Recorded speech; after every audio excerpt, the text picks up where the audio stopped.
प्यारे भक्तों, भगवान श्री हरि विष्णु को धन, ऐश्वर्य और समृद्धि का स्रोत माना गया है और उनकी कृपा से धन, सुख और सफलता की कभी कमी नहीं होती। यदि आप आर्थिक तंगी, कर्ज और धन की कमी से परेशान हैं, तो भगवान विष्णु का यह मंत्र आपके लिए चमत्कारी साबित हो जाएगा।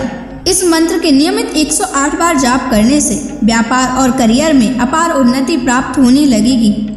घर में स्थायी रूप से लक्ष्मी का वास होने लगेगा। सभी प्रकार की नकारात्मकता और आर्थिक बाधाएं समाप्त हो जाएंगी। जो भी भक्त सच्चे मन से विष्णु जी के इस मंत्र का जाप करता है, उसे अपने जीवन में धन और सफलता की कभी कमी नहीं आती है। इसलिए प्यारे भक्तों, इस मंत्र का जाप अवश्य करें। यह मंत्र बहुत ही चमत्कारी और अद्भुत मंत्र है। इस मंत्र का प्रभाव तुरंत ही दिखाई देने लगता है। इस मंत्र को आपको नियमित 108 बार जाप करना है। अगर आप भगवान विष्णु का आशीर्वाद प्राप्त करना चाहते हैं तो इस वीडियो को लाइक और चैनल को सब्सक्राइब जरूर कर दीजिए और कमेंट बॉक्स में जय विष्णु अवश्य लिख दीजिए। तो चलिए भक्तों, मंत्र का जाप करना प्रारंभ करते हैं। ओम नमो भगवते वासुदेवाय धनम मे देहि शीघ्रम्। ओम नमो भगवते वासुदेवाय धनम मे देहि शीघ्रम्। ओम नमो भगवते वासुदेवाय धनम मे देहि शीघ्रम्। ओम नमो भगवते वासुदेवाय धनम मे देहि शीघ्रम्। ओम नमो भगवते वासुदेवाय धनम मे देहि शीघ्रम्।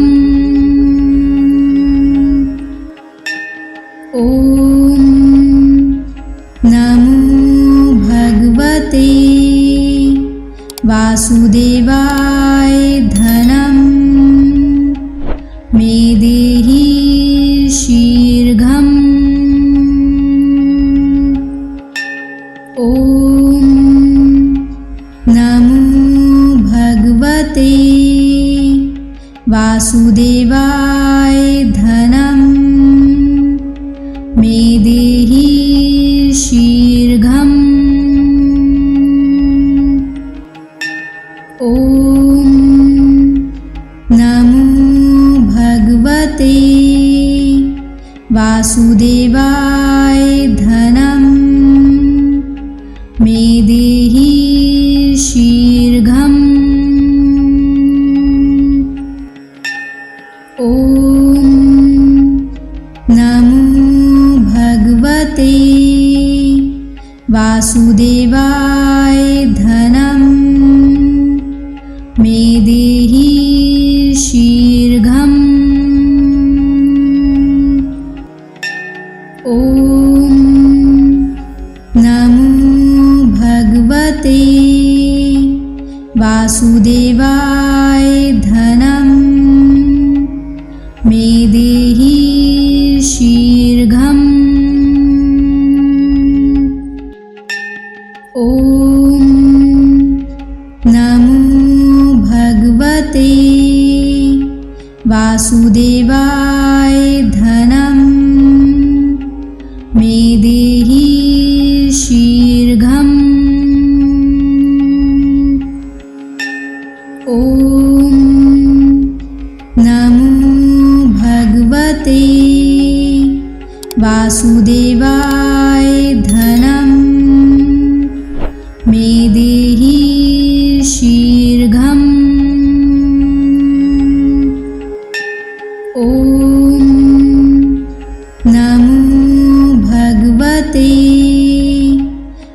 वासुदेवाय धनं मे देहि शीघ्रम्।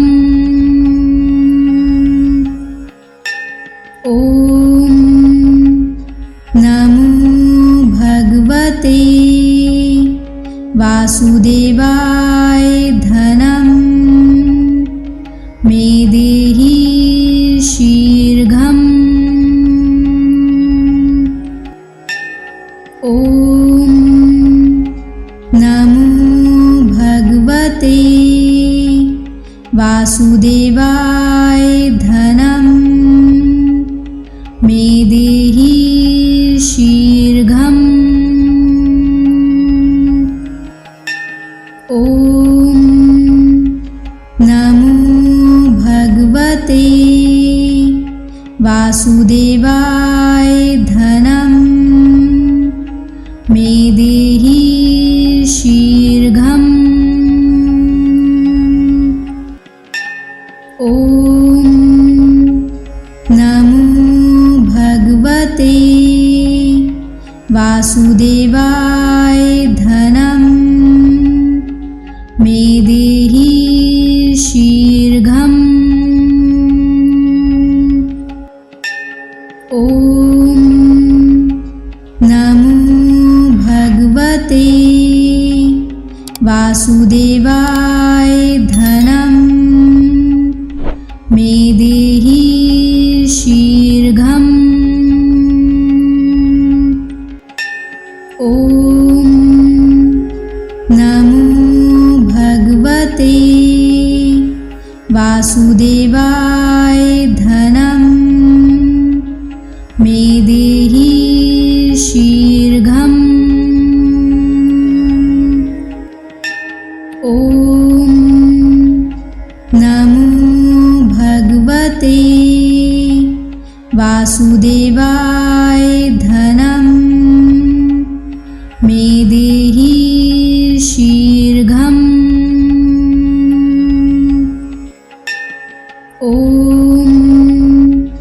नमो भगवते वासुदेवाय धनं मे देहि शीघ्रम्। ॐ नमो भगवते वासुदेवाय धनं मे देहि शीघ्रम्। ॐ नमो भगवते वासुदेवाय धनं मे देहि शीघ्रम्। ॐ नमो भगवते वासुदेवाय धनं मे देहि शीघ्रम्। ॐ नमो भगवते वासुदेवाय धनं मे देहि शीघ्रम्। ॐ नमो भगवते वासुदेवाय धनं मे देहि शीघ्रम्। ॐ नमो भगवते वासुदेवाय धनं मे देहि शीघ्रम्। ॐ नमो भगवते वासुदेवाय धनं मे देहि शीघ्रम्। ॐ नमो भगवते वासुदेवाय धनं मे देहि शीघ्रम्। ॐ नमो भगवते वासुदेवाय धनं मे देहि शीघ्रम्। ॐ नमो भगवते वासुदेवाय धनं मे देहि शीघ्रम्। ॐ नमो भगवते वासुदेवाय धनं मे देहि शीघ्रम्। ॐ नमो भगवते वासुदेवाय धनं मे देहि शीघ्रम्। ॐ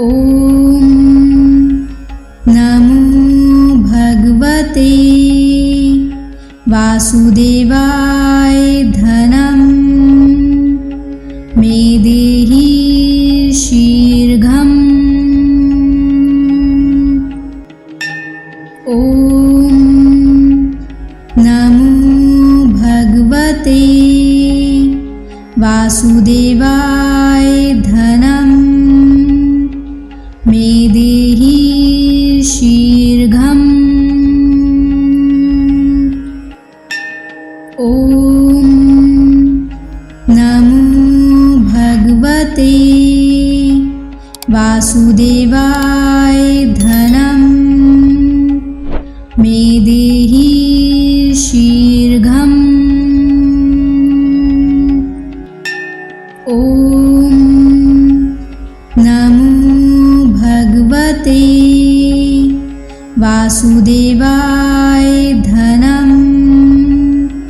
मे देहि शीघ्रम्। ॐ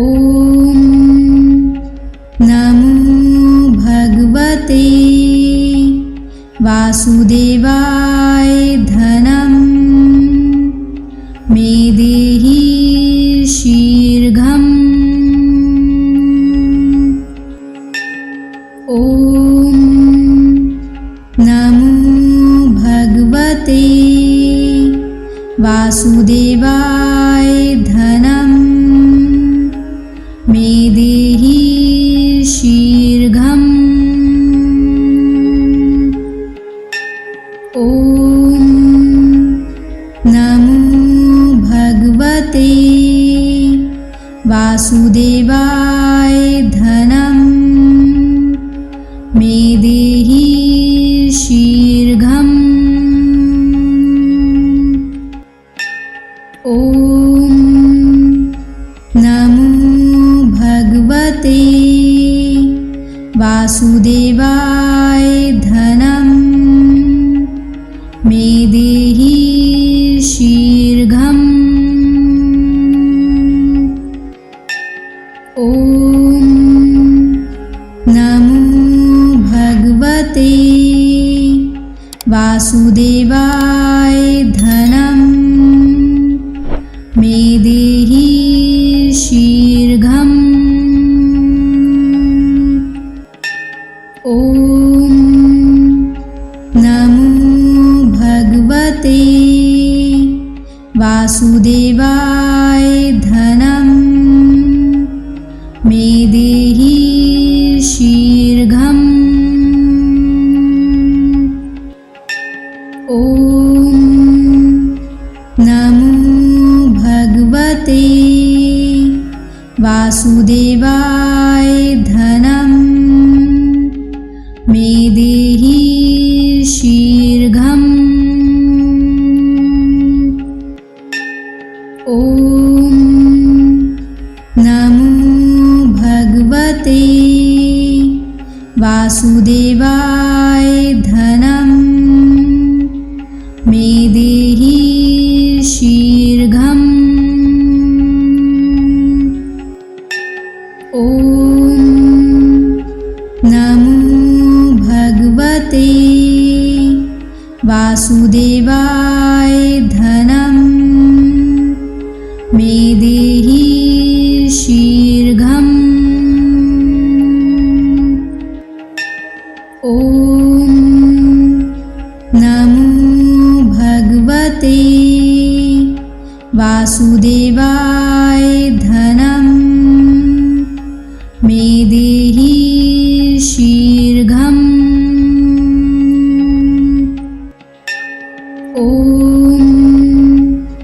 नमो भगवते वासुदेवाय धनं मे देहि शीघ्रम्। ॐ नमो भगवते वासुदेवाय धनं मे देहि शीघ्रम्। ॐ नमो भगवते वासुदेवाय धनं मे देहि शीघ्रम्। ॐ नमो भगवते वासुदेवाय धनं मे देहि शीघ्रम्। ॐ नमो भगवते वासुदेवाय धनं मे देहि शीघ्रम्। ॐ नमो भगवते वासुदेवाय धनं मे देहि शीघ्रम्। ॐ नमो भगवते वासुदेवाय धनं मे देहि शीघ्रम्। ॐ नमो भगवते वासुदेवाय धनं मे देहि शीघ्रम्। ॐ नमो भगवते वासुदेवाय धनं मे देहि शीघ्रम्। ॐ नमो भगवते वासुदेवाय धनं मे देहि शीघ्रम्। ॐ नमो भगवते वासुदेवाय धनं मे देहि शीघ्रम्। ॐ नमो भगवते वासुदेवाय धनं मे देहि शीघ्रम्। ॐ नमो भगवते वासुदेवाय धनं मे देहि शीघ्रम्। ॐ नमो भगवते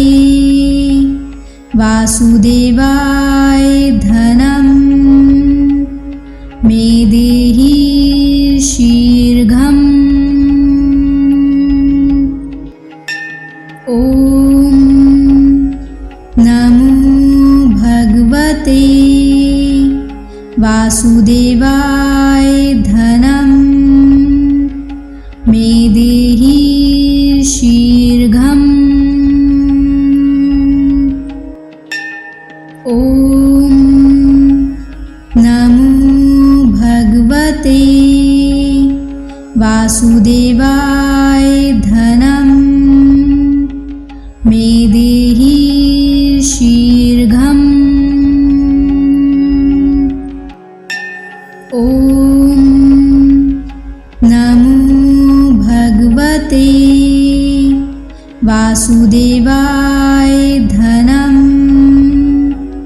मे देहि शीघ्रम्। ॐ नमो भगवते वासुदेवाय धनं मे देहि शीघ्रम्। ॐ नमो भगवते वासुदेवाय धनं मे देहि शीघ्रम्। ॐ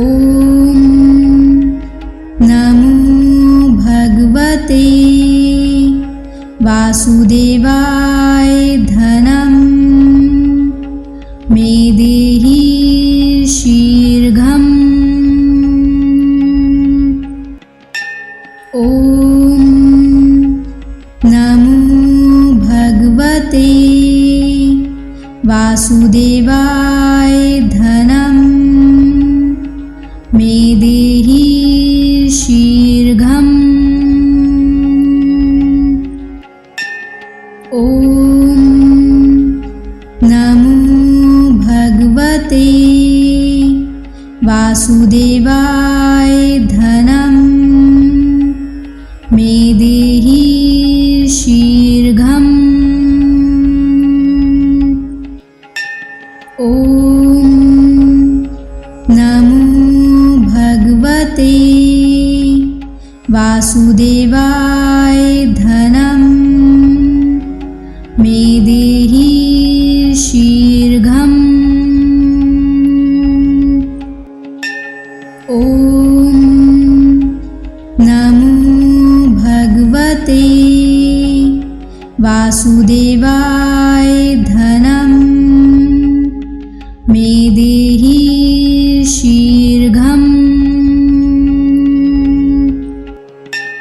ॐ नमो भगवते वासुदेवाय धनं मे देहि शीघ्रम्। ॐ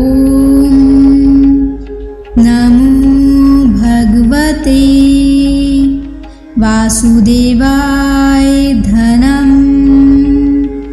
मे देहि शीघ्रम्। ॐ नमो भगवते वासुदेवाय धनं मे देहि शीघ्रम्। ॐ नमो भगवते वासुदेवाय धनं मे देहि शीघ्रम्। ॐ नमो भगवते वासुदेवाय धनं मे देहि शीघ्रम्। ॐ नमो भगवते वासुदेवाय धनं मे देहि शीघ्रम्। ॐ नमो भगवते वासुदेवाय धनं मे देहि शीघ्रम्। ॐ नमो भगवते वासुदेवाय धनं मे देहि शीघ्रम्। ॐ नमो भगवते वासुदेवाय धनं मे देहि शीघ्रम्। ॐ नमो भगवते वासुदेवाय धनं मे देहि शीघ्रम्। ॐ नमो भगवते वासुदेवाय धनं मे देहि शीघ्रम्। ॐ नमो भगवते वासुदेवाय धनं मे देहि शीघ्रम्। ॐ नमो भगवते वासुदेवाय धनं मे देहि शीघ्रम्।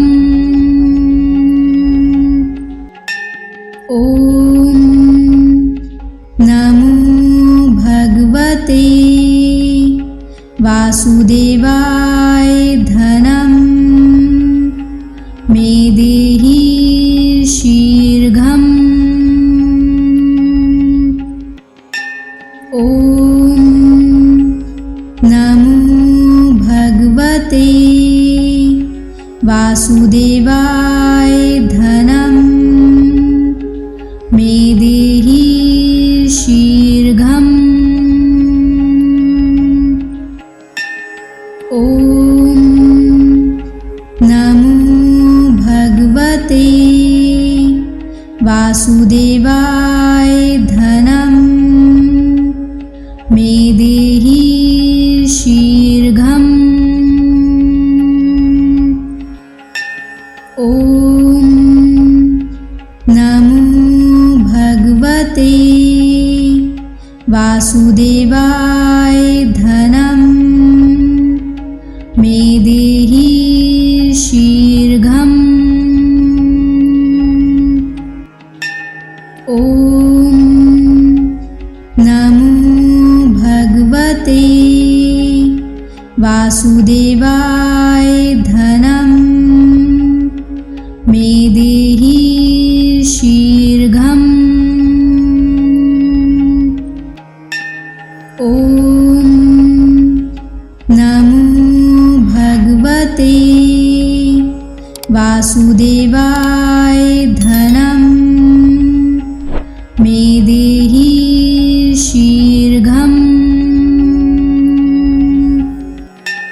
ॐ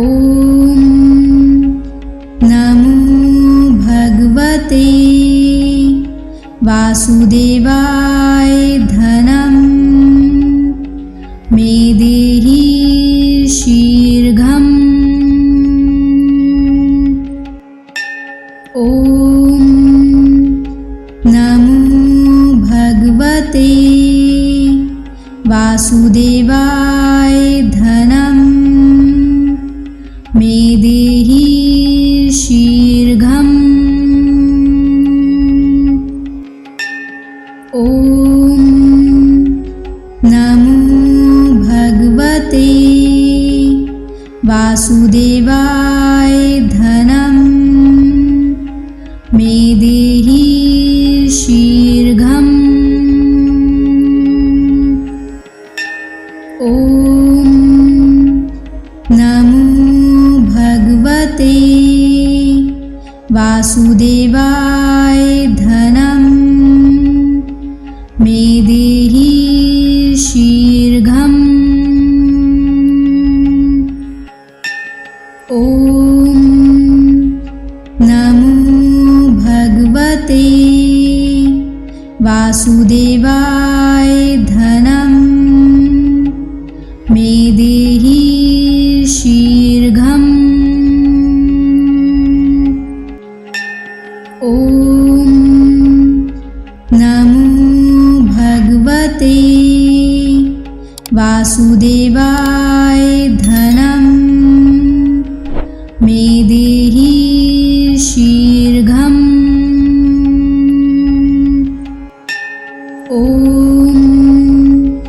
नमो भगवते वासुदेवाय धनं मे देहि शीघ्रम्। ॐ नमो भगवते वासुदेवाय धनं मे देहि शीघ्रम्। ॐ नमो भगवते वासुदेवाय धनं मे देहि शीघ्रम्। ॐ नमो भगवते वासुदेवाय धनं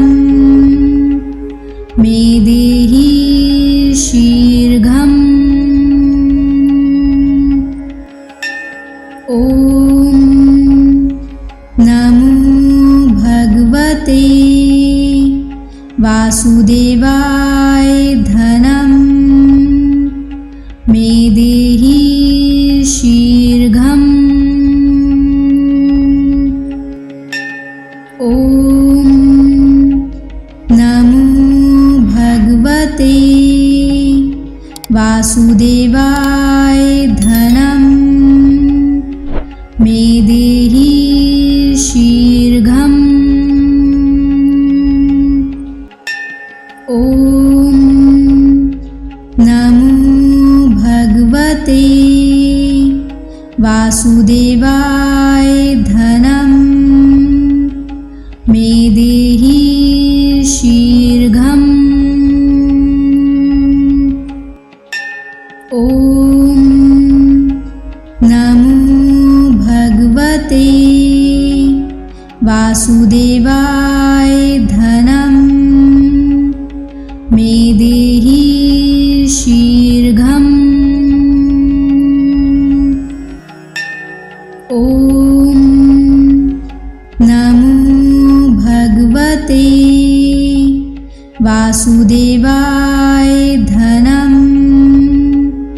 मे देहि शीघ्रम्। ॐ नमो भगवते वासुदेवाय धनं मे देहि शीघ्रम्। ॐ नमो भगवते वासुदेवाय धनं मे देहि शीघ्रम्। ॐ नमो भगवते वासुदेवाय धनं मे देहि शीघ्रम्। ॐ नमो भगवते वासुदेवाय धनं मे देहि शीघ्रम्। ॐ नमो भगवते वासुदेवाय धनं मे देहि शीघ्रम्। ॐ नमो वासुदेवाय धनं मे देहि शीघ्रम्। ॐ नमो भगवते वासुदेवाय धनं मे देहि शीघ्रम्। ॐ नमो भगवते वासुदेवाय धनं मे देहि शीघ्रम्। ॐ नमो भगवते वासुदेवाय धनं मे देहि शीघ्रम्।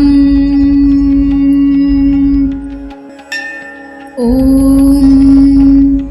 नमो भगवते वासुदेवाय धनं मे देहि शीघ्रम्।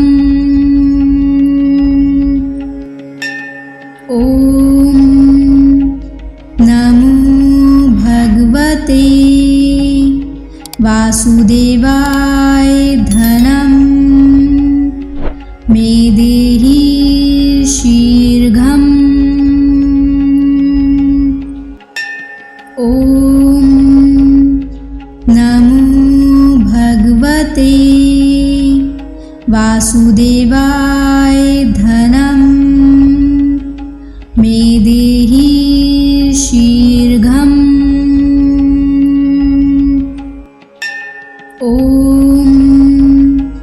नमो भगवते वासुदेवाय धनं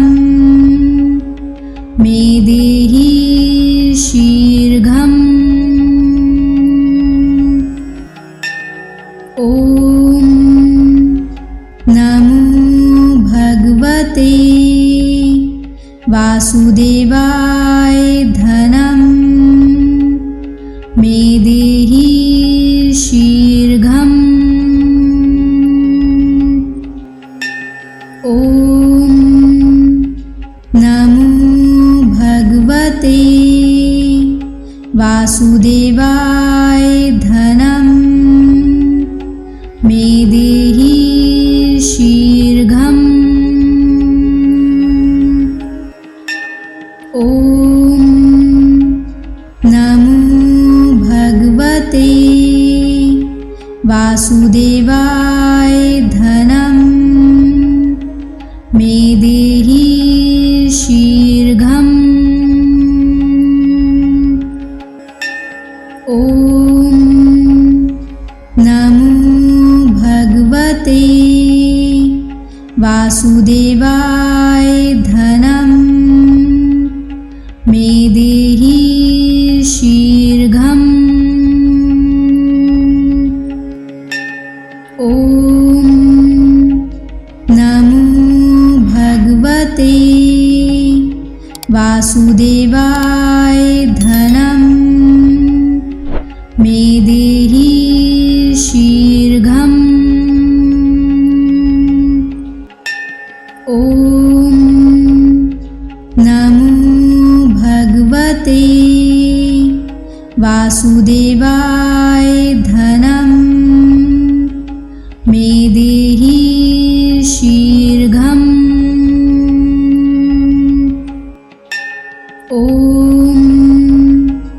नमो भगवते वासुदेवाय धनं मे देहि शीघ्रम्। ॐ नमो भगवते वासुदेवाय धनं मे देहि शीघ्रम्। ॐ नमो भगवते